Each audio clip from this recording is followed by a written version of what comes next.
Hi students, आप सबके अपने यूट्यूब चैनल मिनी मैथ 62 पे स्वागत है।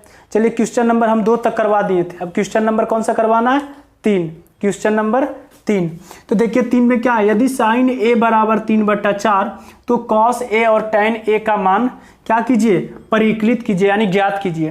तो ऐसे हम पहले क्या पढ़ते हैं, एक फिगर बनाते हैं समकोण त्रिभुज, एक समकोण त्रिभुज बनाते हैं। यहाँ से समकोण त्रिभुज बना दिए।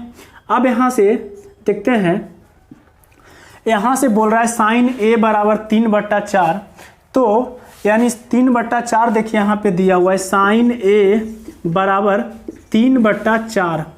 तो हम लोग ये फॉर्मूला यहाँ जानते हैं कि साइन ए किसका है, यानी P/H। तो P/H दिया हुआ है, क्या दिया हुआ है? P/H दिया हुआ है।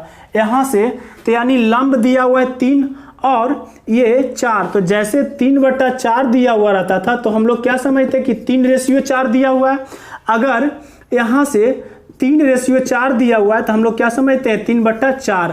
तो ये यहाँ पे सेंटीमीटर नहीं दिया हुआ है, यहाँ क्या दिया हुआ है, 3/4। यानी हम लोग क्या समझना क्या है, ये रेशियो में है कि कितना है, 3/कितना है। तो यहाँ पे 3/4 को समझना है क्या, 3/4। यानी यहाँ से ये लंब हो गया 3 और ये कर्ण हो गया 4। यानी यहाँ पे लिखते हैं, यहाँ से ऐसे हिंदी में भी लिख सकते हैं या इंग्लिश में, यानी P/H यानी कितना हो गया, 3/4।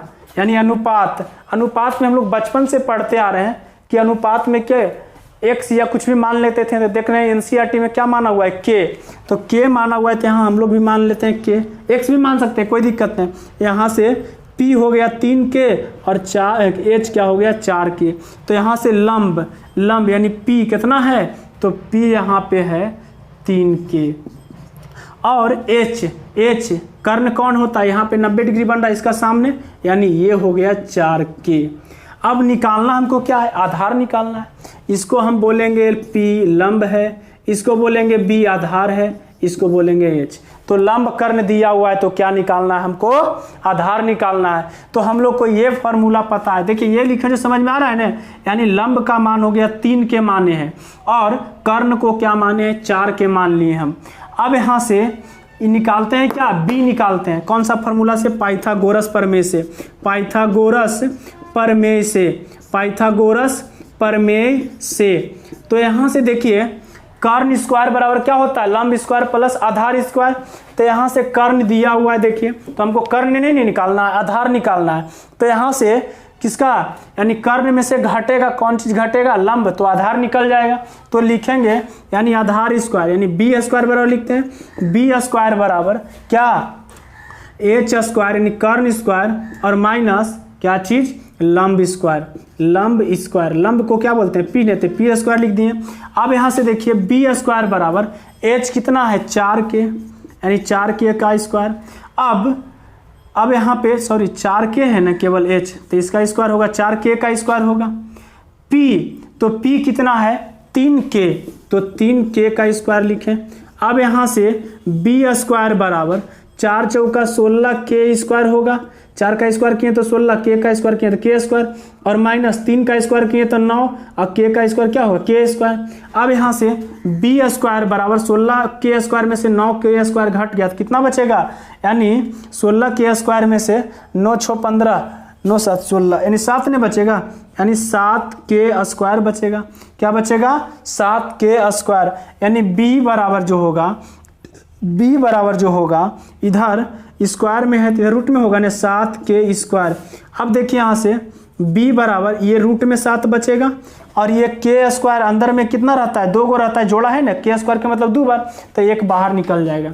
यानी B जो मेरा निकला कितना निकला, √7 के निकल गया। B कितना हो गया, √7 के। तो देखिए यहाँ से यहाँ से क्या पूछ रहा है, cos A और tan A का मान बताएं। cos A, तो cos A बराबर, यानी cos A बराबर क्या पूछ रहा है, तो इसको cos A को हम बनाते हैं। तो cos A इसका फॉर्मूला होता है B/H, यानी आधार बट्टा कर्ण। तो आधार का मान जो आया √7 के आया, √7 के आ गया।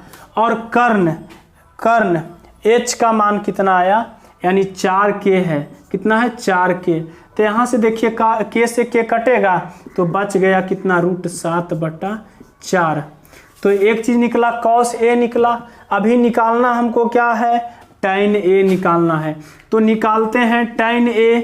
तो tan a बराबर क्या फार्मूला होता है तो P/B होता है। P/B होता है। क्या होता है P/B। तो यहाँ से P देखिए कितना है P यहाँ हो गया 3k। P हो गया 3k और B कितना आया B अभी तो आया √7 के। यहाँ पे लिख देते हैं √7k। ये जो नया चीज़ निकाले हैं √7k यानी k से k कट गया 3/√7। ये दोनों चीज़ पूछ रहा था निकाल दिए ना। cos a का मान आया √7/4 और tan a का मान आया 3/√7। चलिए मिलते हैं हम अगले वीडियो में अगला क्वेश्चन में।